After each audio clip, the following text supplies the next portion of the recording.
Season 2, Episode 7 of A View from the Left Side is a compilation of legislative updates that were recorded at the end of March 2022. These include a wide range of controversial topics from tackling homelessness to expansion of school vouchers, the 15-week abortion ban, and the culture wars in the Arizona Legislature. I also touch on ambulance services and question whether they are adequate statewide, or do we need a study committee on that issue?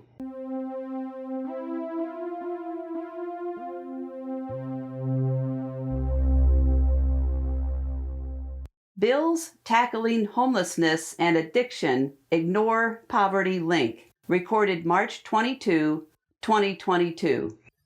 Yesterday was the last committee meeting for Health and Human Services. There were a few bills that were somewhat controversial and, in my opinion, didn't go far enough. We talked a lot about homelessness, we talked about drug addiction, we talked about mental illness and how this all relates to the homeless population in the state of Arizona and to affordable housing. One thing that was left out of the conversation, except for me mentioning it at some point, is that all of these issues are related to stingy policies from the state of Arizona, and we have created the problem that we have with homelessness and affordable housing in the state because we fail to recognize and fail to tackle poverty. We have chronic poverty in this state, and our policies perpetuate chronic poverty. And that's why we have a homelessness problem. There were a couple bills on the agenda yesterday that specifically dealt with homelessness. The first one, the most controversial one, was SB 1581. This was Housing Grants Homeless Camping Appropriations from Senator Livingston. It's a strike everything bill. There's lots of strike everything bills right now. And so what this does is it takes $50 million in federal funds and sets up a grant program so cities and towns can apply to have a grant in order to build sanctioned camping areas for homeless people. And this would include showers and bathrooms and a laundry facility. It would include referrals to wraparound services and things like that. This is actually something that I have supported for a while. Back in the day when we had the dream pods and the tents set up on 20 Agosto Park right outside the county buildings, one of the things that the homeless people were talking about was sanctioned camping area. If the city didn't want them in the park, give them a place where they're allowed to set up their tents. And so that's what this bill does, but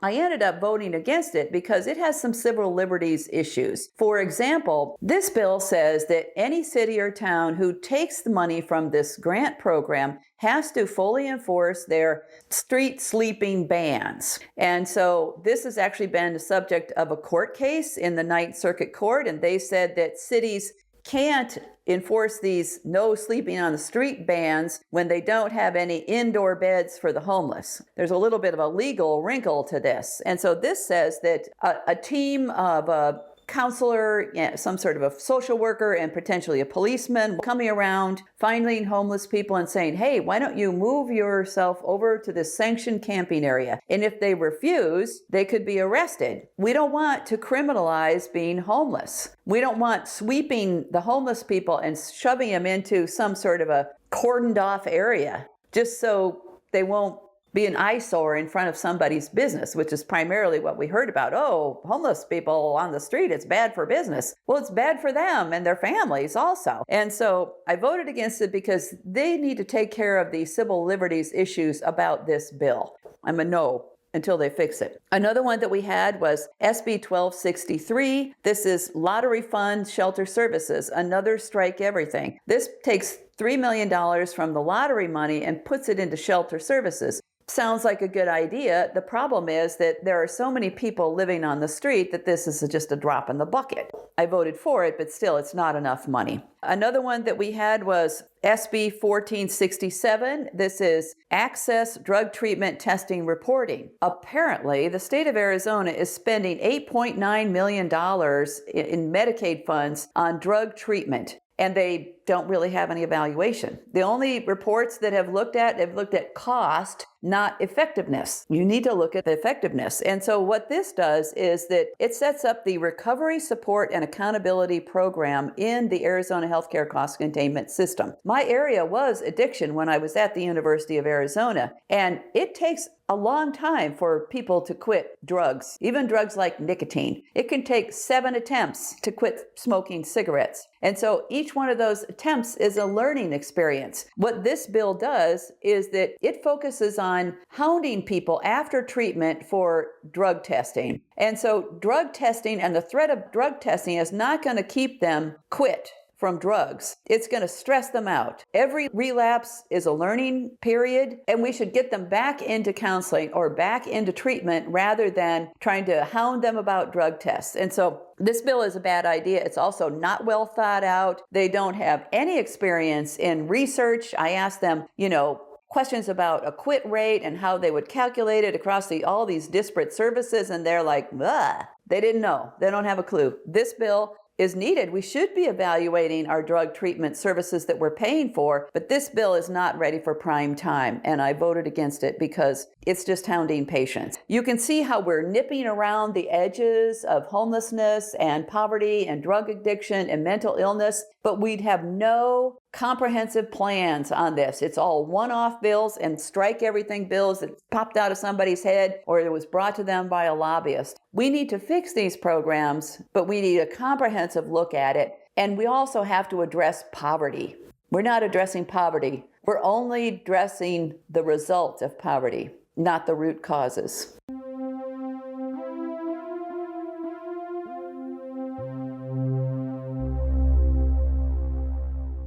Democrats grill Boyer on massive expansion of school vouchers. Recorded March 23, 2022.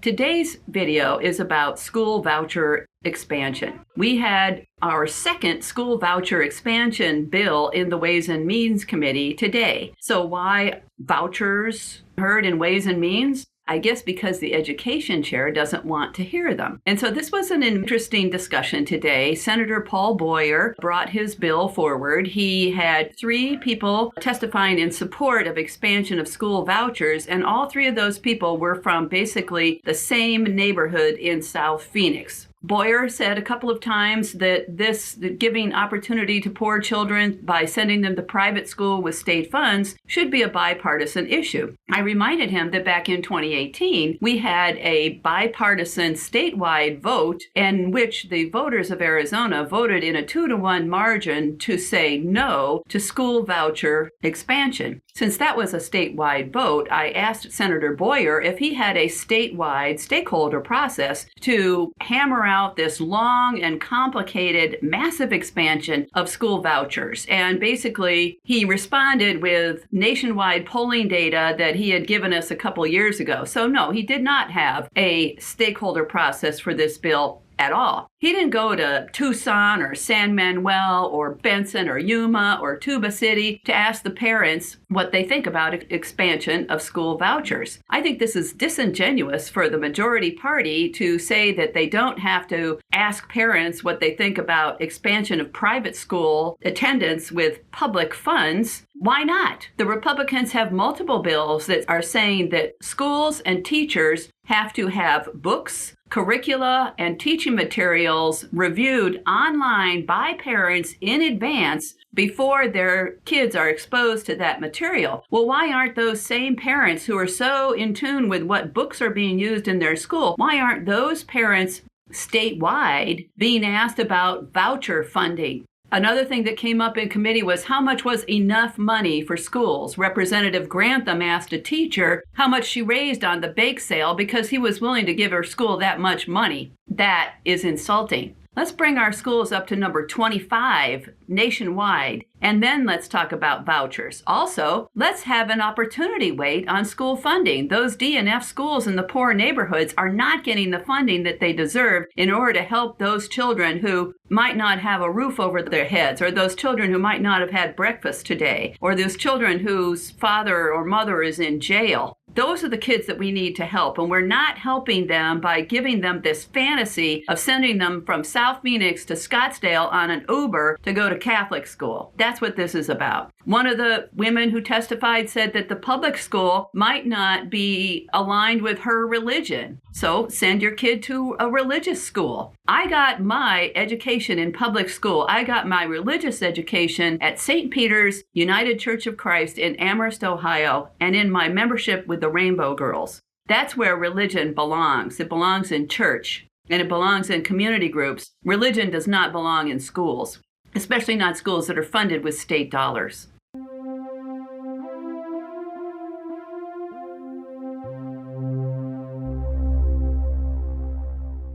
Social Engineering Day, featuring Republican overreach into personal decisions. Recorded March 24, 2022.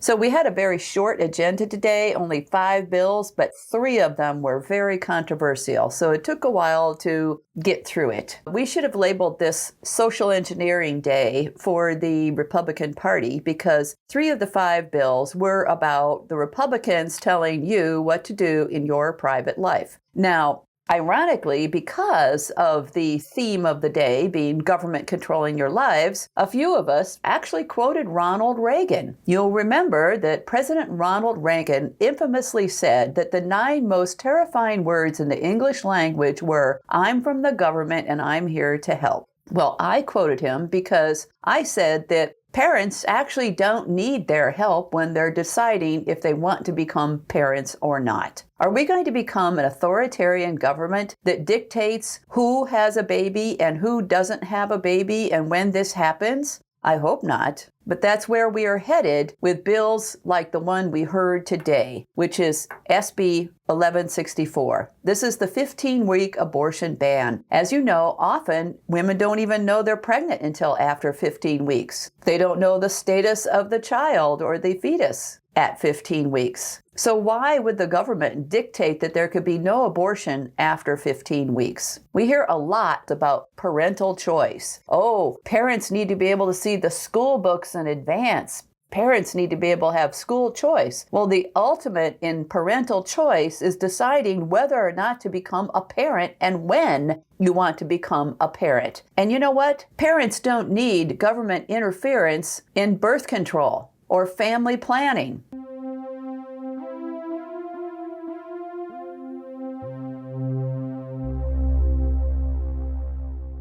Multiple ambulance bills point to a need for study committee.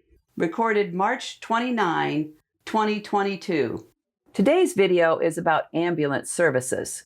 I have been on the House Health and Human Services Committee for many years and have heard many bills about ambulance services in the state of Arizona. Well, this year we actually have 5 different bills dealing with ambulance services, the fire departments, and medical transport. They all sort of point to issues with ambulance services in the state of Arizona. Obviously, we have highly concentrated population areas in Maricopa County and Pima County, but we also have very sparsely populated areas in rural Arizona. So, the educated guess would be that service is not the same across the state. And so the main bill that I'm going to talk about today is Dr. Shaw's bill, which was HB 2431.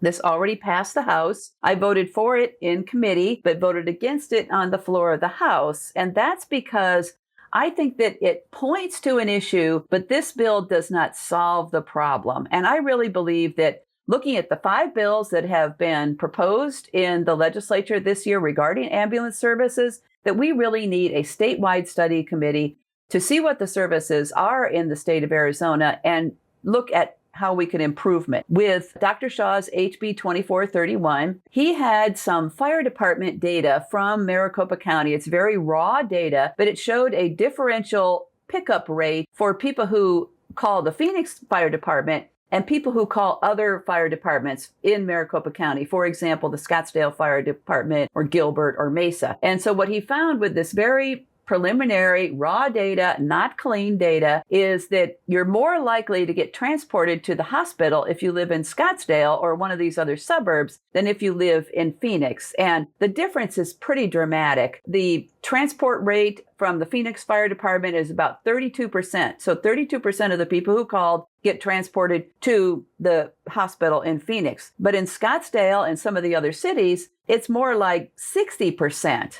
get transported. So what's the big deal? That's obviously a big difference. You don't have to run, statistical analysis to say that 60% and 32% are not the same. And so what we also see in the Phoenix data is they had a 20% rate of not found. So that means whoever called for the ambulance was not there when they showed up. I started thinking about the differences in, who lives in Scottsdale and who lives in Phoenix. And obviously in Phoenix, there's a lot more homelessness. There's a lot more poverty. And so I started asking the fire department during committee, well, what about the demographics? And the look on the fire chief's face was like, yes, finally, people are looking at the data with more interest in what's going on. He said that, obviously, there are more homeless people in Phoenix and that often the people who are not found were homeless people. And so I started asking other questions about it because there are other reasons why somebody might call for emergency services and then not be there, besides the fact that maybe they were sleeping on a bus bench and then the bus came before the fire department came. You could have people who have immigration issues. You can get arrested for immigration in the hospital in the state of Arizona. If you call and all of a sudden, you feel better, you might clear out of there before the EMT comes. There's also people who might be doing dangerous drugs when somebody calls the emergency services. And if their buddy snaps out of it and he's okay, they might say, hey, let's get out of here because we don't want to get arrested. So there's a lot, I think, going on in that 20% not found. And I truly believe that we need a study committee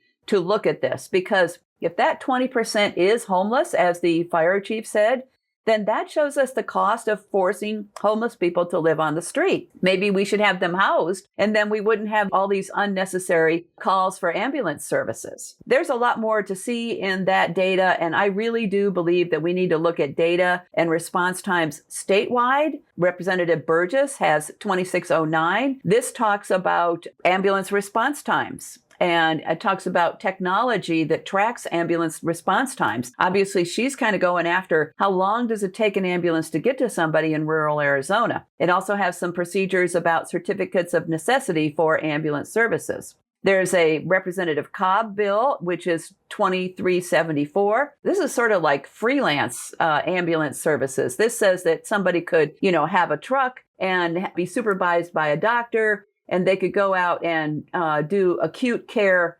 services traveling around, kind of like a statewide traveling nurse. I voted against this because I thought it was just a little bit too much deregulation. I get where Cobb is coming from. Perhaps Cobb and Burgess could work together on response times. But again, I think this points to a statewide solution. There's also a bill from Representative Griffin, 2407, and this is about increasing mileage reimbursements for ambulance services.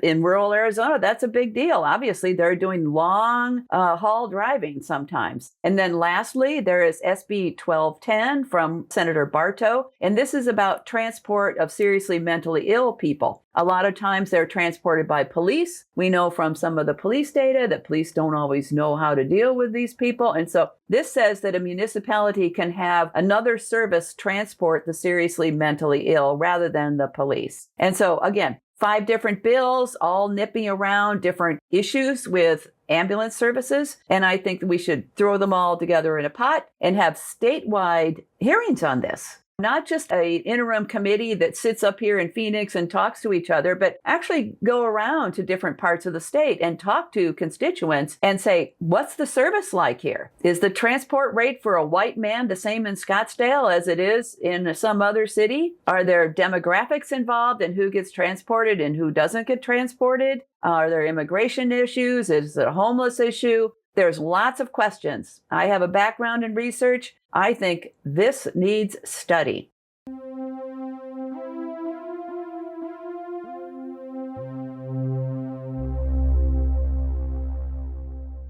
Study Hall, 1964, collides with Education Culture Wars 2022, recorded March 30, 2022.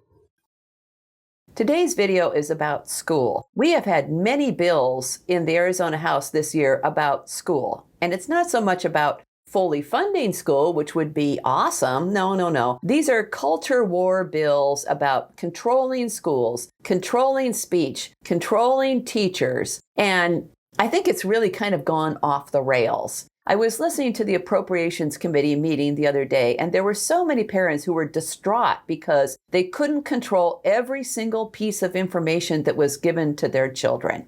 And this attitude from the parents really got me to thinking about Mom and Dad, Jim and Thelma Powers of Amherst, Ohio. Mom and Dad were lifelong Republicans, and really they were libertarians before there was a label. They voted against anything that cost them money and anything that would raise their taxes, including school bonds. They were fiscal conservatives and they were social liberals. They had a very long list of stuff that they didn't care if you did in the sanctity of your own home. And by the way, don't mess with their business. They were private people, but they were good people. And it really got me to thinking about 8th grade. In the 8th grade, that would have been 1964, 1965, when I was 13 years old. There must have been some sort of bond issue that was not passed before the beginning of 8th grade because 8th grade was a banner year. I didn't have gym class. I hated gym class. We didn't have gym class because the school system said they didn't have enough money. So instead of shortening the school day, which is something probably they would do here in Arizona, they gave us an extra study hall. And that was amazing. That extra study hall for that 1 year helped my education so much.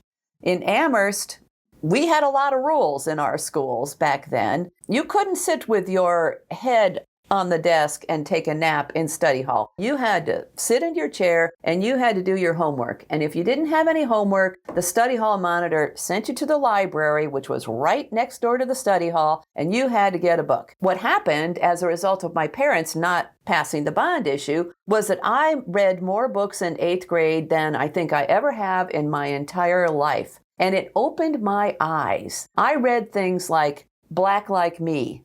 I read Black Boy. These were about growing up in racist United States of America before the Civil Rights Act. I also read Cry the Beloved Country, which was about apartheid in South Africa. I read Chekhov. I read J.D. Salinger. I read Catcher in the Rye. I learned about Zen Buddhism. There were things that I never would have learned from my parents that I learned from that little tiny library in Central Junior High School in the 1 year that I didn't have to go to gym class. It was amazing. It opened my eyes. I grew up in the Protestant church. I didn't know anything about Zen Buddhism. I read the poets. I read Emerson and Thoreau. And again, I learned about nature. I learned about Unitarian Universalism, although I didn't even know what that was at the time. It changed my mind on a lot of things when I was 13 years old. And then I realized that's what these parents are afraid of. They're afraid that their kids are going to be introduced to new ideas. Those new ideas didn't hurt me. That year without gym class was great. I learned a lot. It expanded my mind.